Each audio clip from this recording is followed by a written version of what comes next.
Congressman Leo Ryan walks out of a closed room in Jonestown, Guyana. His face is white. His hands are shaking. He tries to smile at the people waiting outside, but the smile doesn't reach his eyes. 8 minutes earlier, Jim Jones had said, "Congressman, there's something I need to show you, in private." Now Ryan won't speak about what happened in that room. Not to his aides. Not to the reporters traveling with him. Not to anyone. 24 hours later, Ryan will be dead on a jungle airstrip, shot 11 times. But right now, in this moment on November 17, 1978, something happened behind that door that changed everything. Something that made a United States congressman realize he wasn't leaving Jonestown alive. If you want to see more stories like this, stories that reveal the moments that changed history, subscribe now, because what you're about to hear has never been fully told. The heat in Jonestown is crushing. Not the dry heat of a desert, but the wet, suffocating heat of a jungle that wraps around you like a blanket soaked in hot water. The air is so thick with moisture you can barely breathe. Your clothes stick to your skin within minutes. The smell of vegetation rotting in the equatorial sun mixes with the scent of cooking food and unwashed bodies and something else. Something underneath. The smell of fear masked by smiles. Congressman Leo Ryan arrived in Jonestown 5 hours ago with a delegation. 3 journalists, a photographer, and several concerned relatives of People's Temple members. They came because reports had been filtering back to the United States for months. Reports of beatings, of people being held against their will, of children being abused, of Jim Jones becoming increasingly paranoid and violent. Ryan's job is simple: talk to the members, see if anyone wants to leave, report back to Congress. Standard fact-finding mission, nothing dangerous, nothing that should end in violence. Jim Jones greets them with a smile that doesn't quite work. His eyes are hidden behind dark sunglasses even though they're indoors. He's wearing a red shirt. His hair is slicked back with too much product. He moves slowly, like a man carrying enormous weight. His voice is hoarse from years of amphetamine abuse and endless sermons, but he's playing the gracious host. Welcoming, open, transparent. He gives them a tour of Jonestown, shows them the school, the medical clinic, the fields where members grow their own food. Everything looks organized, clean, functional, a socialist paradise carved out of the jungle. But Ryan notices things. The guards at the perimeter carrying weapons. The speakers mounted on poles throughout the compound playing Jones's voice on a continuous loop. The children who won't make eye contact. The adults who answer questions in rehearsed phrases. The tension underneath every smile. The performance of happiness that doesn't quite convince. That evening, Jones hosts a dinner for the delegation. Long tables set up in the central pavilion. Plates of rice and beans and chicken. Music playing from the speakers. Temple members performing songs and skits. Everyone laughing. Everyone clapping. Everyone watching Jones to see when to laugh and when to clap. Ryan sits at the head table next to Jones, making small talk, asking gentle questions, trying to understand what's really happening here. Jones is drinking, not obviously drunk,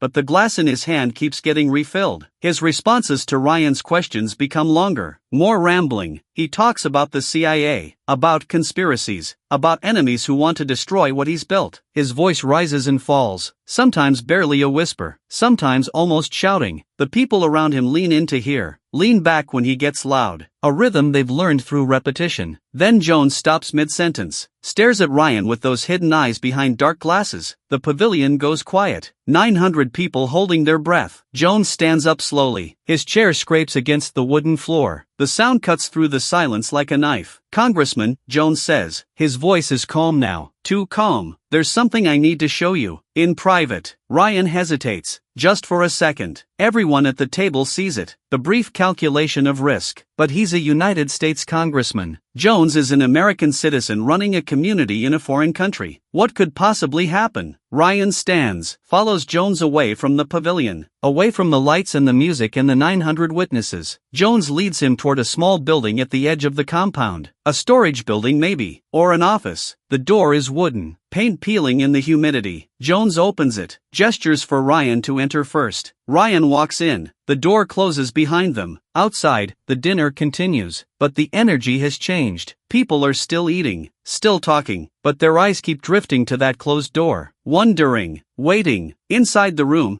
there are no windows, a single light bulb hanging from the ceiling, a desk, 2 chairs. The walls are bare except for a map of Guyana and a photograph of Jones from better days. Younger, healthier, before the drugs and the paranoia consumed him. Jones doesn't sit. He stands close to Ryan, too close, violating the boundary of personal space that Americans instinctively maintain. Ryan can smell him, sweat and cologne and something medicinal. Jones removes his sunglasses. His eyes are wrong, pupils dilated too wide, the whites shot through with red veins, eyes that haven't slept properly in weeks. Do you know why you're really here, Congressman? Ryan tries to step back. There's nowhere to go. The wall is behind him. I'm here to make sure American citizens are safe and free to leave if they choose. Jones smiles, not a friendly smile. No, you're here because they sent you. The people who want to destroy us. The people who can't stand to see black people and poor people living with dignity. You're here to give them the excuse they need. I don't know what you mean. Yes, you do. Jones moves even closer. His breath is hot on Ryan's face. I'd been expecting someone like you. They always send someone respectable first. Someone official. To make it look legitimate when they come to kill us all. Ryan's heart is pounding now. He's been in difficult situations before. Confrontations with hostile witnesses. Tense negotiations. But this is different. This is a man who has detached from reality. A man who sees enemies everywhere. A man who controls 900 people in an isolated compound with armed guards and no way out. Nobody wants to kill anyone, Reverend Jones. I'm just here to talk. Talk. Jones tastes the word. Everyone wants to talk. Until talking doesn't work anymore. Until they realize I won't give them what they want. Then talking stops and something else begins. There's a long silence. Ryan can hear his own breathing. Too fast. Too shallow. Jones is watching him with those ruined eyes. Studying him. Reading him. Let me tell you what's going to happen, Congressman. You're going to go back out there. You're going to finish your dinner. You're going to talk to a few members who will tell you exactly what you want to hear. And tomorrow, you're going to leave. You're going to fly back to the United States and write your report. And in that report,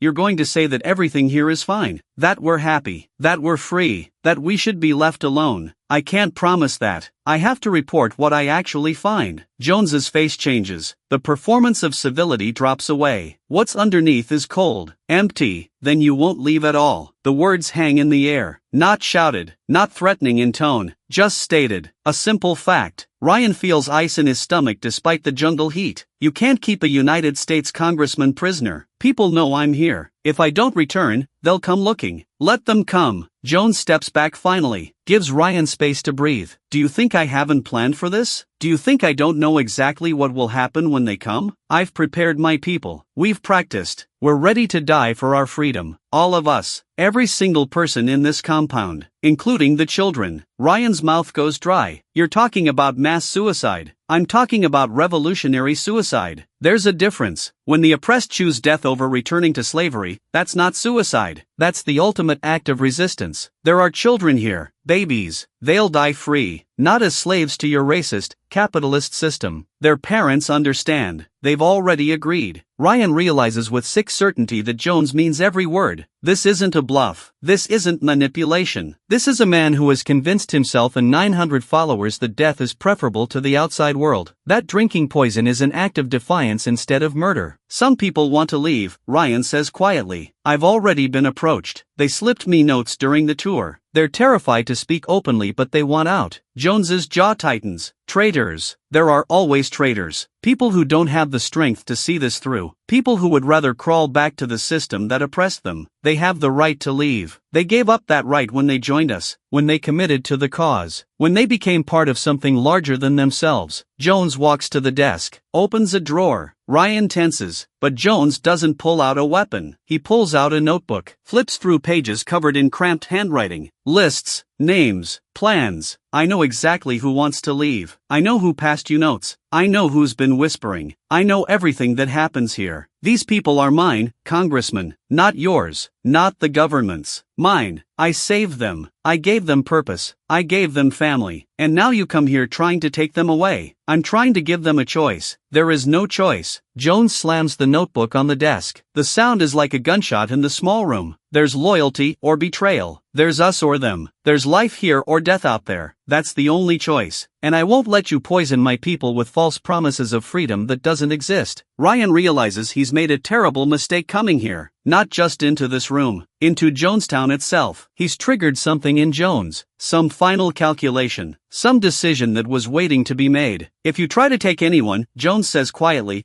I'll activate our final protocol. Every person here will drink the poison we've prepared. I'll watch them die one by one, starting with the children. And you'll watch too, before you join them. You're insane. No, I'm awake. I see what's coming. I see the death squads and the CIA and the mercenaries they'll send to destroy us. I see the camps they'll put my people in, the prisons, the psychiatric hospitals where they'll drug them into submission. I won't let that happen. I'll choose our ending, not them. Ryan's legs feel weak. He leans against the wall. Please, just let the people who want to leave go. The rest can stay. Nobody has to die. Everybody has to die, Congressman. The only question is when and how and whether it means something. Jones puts his sunglasses back on. The conversation is over. Tomorrow, you'll take the traitors with you, because I want you to see what happens to people who abandon the cause. I want you to carry that weight back to Washington. I want you to know that you destroyed us. I didn't destroy anything. You will. By tomorrow night, Jonestown will be gone, and it will be your fault. Every death, every child, every person who believed in something better, their blood will be on your hands. Jones opens the door. Light and sound flood back in. Music playing, people talking, the normal sounds of community life. But Ryan knows it's all a lie now. All performance, all prelude to something terrible. Enjoy the rest of your dinner, Congressman. Ryan walks out of the room. His legs barely work. His face has no color. His hands shake when he tries to put them in pockets. His aides see him and immediately know something is wrong. They move toward him, but Ryan shakes his head. Not here. Not now. Not where Jones can hear. The dinner continues. Ryan sits down, pushes food around his plate. Can't eat, can't think, can barely breathe. Jones sits across from him, smiling that empty smile. Drinking, watching, knowing. Later that night, in the building where the delegation is sleeping, Ryan finally tells his aides what happened. They want to leave immediately. Get to the airstrip. Get out before Jones follows through on his threat. But Ryan knows they can't leave the people who asked for help. The ones who slipped him notes. The ones who risked everything to ask for rescue. We take everyone who wants to go, Ryan says. In the morning, publicly. So Jones can't claim we kidnapped anyone. He'll kill us, maybe, but if we leave them here, he'll definitely kill them. Nobody sleeps that night. In the main compound, Jones is on the speakers, broadcasting to 900 people who lie awake in their bunks, telling them about betrayal, about enemies, about the end that's coming. Morning arrives with rain, heavy jungle rain that turns the compound into mud. Ryan and his delegation pack their bags. 15 members approach them quietly, whisper that they want to leave, beg to be taken to the airstrip.